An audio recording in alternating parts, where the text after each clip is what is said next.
If you want to make your text look like it actually belongs inside your image, then learning how to blend text in Gimp is a really useful skill. Instead of leaving the text sitting on top like a sticker, you can use blending modes to make it feel natural, textured, and professionally integrated with the background. In this tutorial, I'll show you exactly how to do it step by step in a simple way. So whether you're making thumbnails, posters, social media graphics, or creative edits, you'll be able to get a much better result. And before we jump in, if this video helps you out, make sure to hit like and subscribe for more quick Gimp tutorials just like this one. Alright, let's get into it. The first thing you need to do is create your text using the text tool. In Gimp, you can select the text tool by pressing T on your keyboard, or you can click it from the toolbox if you prefer. Once the tool is active, click on your canvas and type out the text you want to add. You can adjust the font, size, and color depending on the style you're going for. At this stage, don't worry too much about the blend yet. Just make sure your text is positioned where you want it and looks clean before we start blending it into the background. Now here's the key part. After your text is created, go to the Layers panel. This is where Gimp gives you control over how the text interacts with the image underneath it. At the very top of the Layers panel, you'll see a drop-down menu called Mode.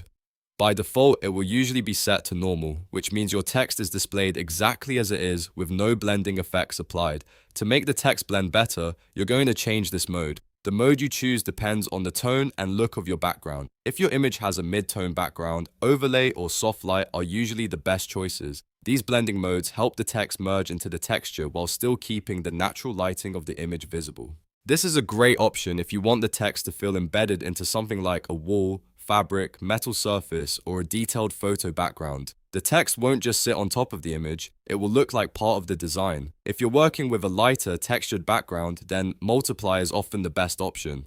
Multiply is especially good for blending dark text onto surfaces like paper, concrete, or any light-colored background that already has some texture.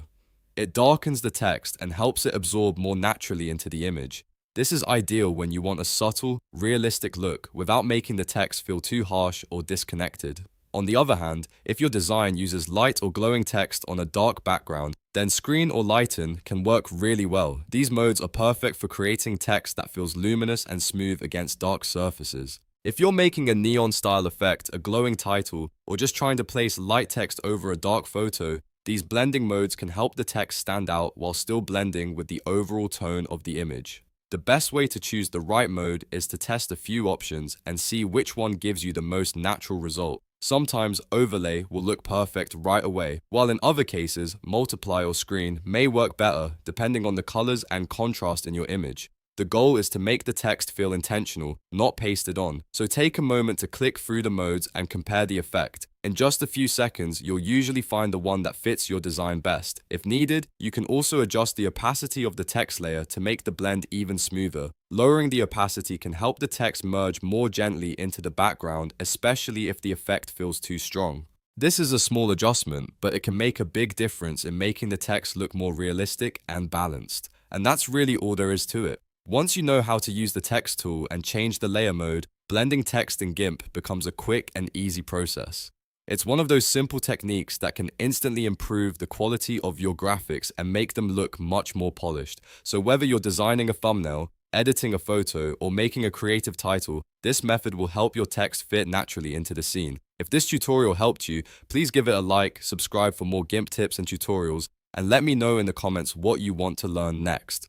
Thanks for watching, and I'll see you in the next one.